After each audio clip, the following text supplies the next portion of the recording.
Is Germany a reunification model for Korea? The Cold War is a state of hostility that existed between the Soviet bloc countries and the Western powers from 1945 to 1990. The influence of the Cold War is still visible even after a few decades of the end of the Cold War. Korea, which is still divided, is an effect of the Cold War. Right now, Korea is the only divided nation. However, there was one other country that was divided due to the impact of the Cold War: Germany. Even though Germany was divided at similar time with Korea, unlike Korea, Germany is now reunified. Then, what would be a reason for this? Could Germany be a model for Korean reunification? After World War II, Germany was divided into occupation zones in the Potsdam Conference. England, France, the US, and Russia were each given a section to occupy and restore order. Russia occupied most of the east and the other three countries western Germany. Berlin was in Russian territory, but it was also divided in four. Like always, it took a few seconds before the differences between the Soviet Union and the United States surfaced. These differences between the powers made it impossible for the implementation of basic principles, and the difference of understanding of democratic process ensured division. The British, French, and American zones officially joined together to form West Germany in 1947, and the Soviets had control over East Germany. West Germany became known as the Federal Republic of Germany in 1949, but it wasn't considered fully independent until 1955. It became a member of the North Atlantic Treaty Organization, NATO, which is the main defense organization against expected Soviet aggression in Western Europe. In response to NATO, Russia created the Warsaw Pact. Out of all the countries part of the pact, East Germany acted the most peacefully, but the East Germans rebelled against it by escaping to the West. From 1949 to 1961, 3 million Germans fled from east to west. Silently, one night, the Soviets set up the Berlin Wall. It was 10 feet tall and 96 miles long. Only 28 miles divided Berlin, and the rest separated West Berlin from East German territory. Germany, by this point, was considered two instead of one, just like Berlin.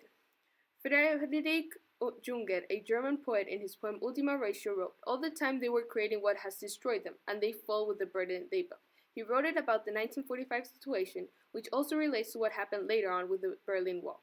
The ones who built it are the ones who destroyed it as well. After Japan's surrender in World War II, Soviet Union occupied the north and the United States occupied the south. They set up the 38th parallel, a line of division, which is still a border for North and South Korea.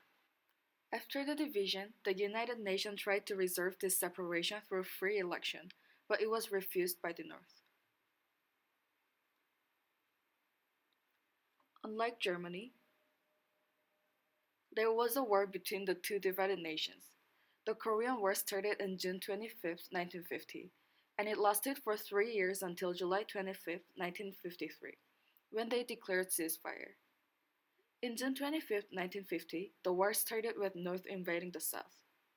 It was not considered to be a simple border dispute between two dictators, but many feared that it would be a step for communists to take the word. Therefore, the United States and other countries in UN supported the South to prevent it. According to Harry Summers, who attended Korean War, and also an author of a book, Korean War Almanac, it was more of an idea of spreading communism that triggered a strong reaction towards North Korea than the fact that North Korea attacked South Korea. So first, for South, it was a defensive war that was to remove communists from their territory.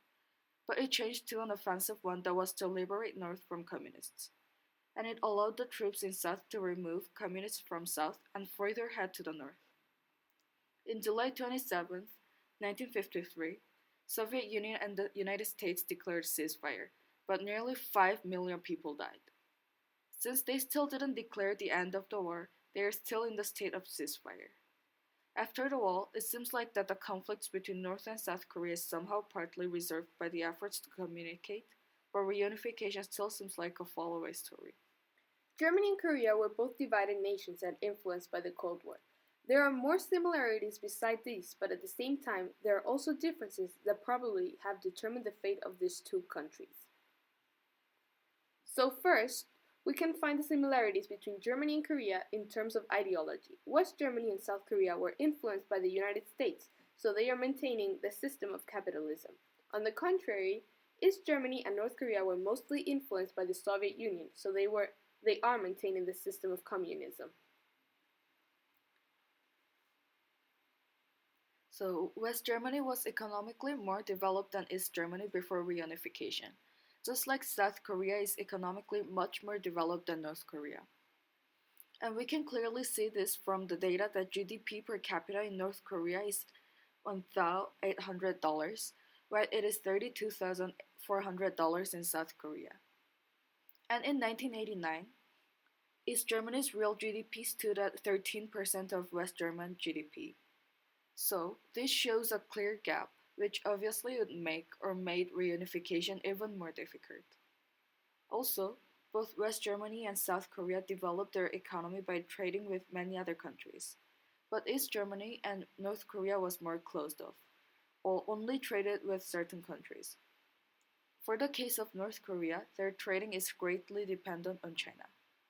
Additionally, West Germany was receiving economic aid from the US, which permitted it to grow, while East Germany, for being communist and refusing to have any relations with capitalists, didn't receive any aid. Natural resources. Germany and Korea had and still have a great number of natural resources, the only difference being that the East German leader admitted to having all of this but still not having a great country. Gorbachev said, "We had a lot of everything: land, oil, and gas, other natural resources, and there was intellect and talent in abundance. However, we were living much worse than people in the industrialized countries were living, and we were increasingly lagging behind them. The reason was obvious even then. This country was suffocating in the shackles of bureaucratic command system. Doomed to cater to ideology, the suffer and carry the onerous burden of their arms race. It found itself at the breaking point." He's one of the only few people who actually admits to messing up.